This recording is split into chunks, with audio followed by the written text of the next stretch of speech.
Kilig na kilig ang mga nagsiship kina Catherine Bernardo at Alden Richards dahil sa viral video ng Kathden. Trending sa Facebook ang video ng dalawa habang nasa isang mall show. Makikita sa video na hinawakan ni Catherine si Alden at niyayang umalis na. Say ng mga nakapanood ng video, kita sa galaw ng lips ni Catherine na sinabi nito kay Alden na, "Mahal, let's go."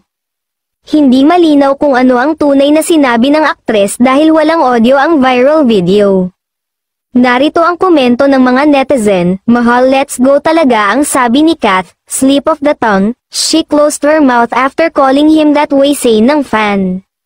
Sa part na yan after ni Kath ibigkas yung words na mahal, kuhang-kuha, samantala, ang bongga lang ng promotions ng Hello, Love, Again, ang reunion movie ng Kathden Love Team, aba, pinuputakti, dinudumog ang Kathden sa kanilang Hello Again, nationwide tour. Sa mall events pa lang nila ay makikitang dudumugin din sa mga sinehan ang Hello Love Again kapag ipinalabas na sila starting November 13.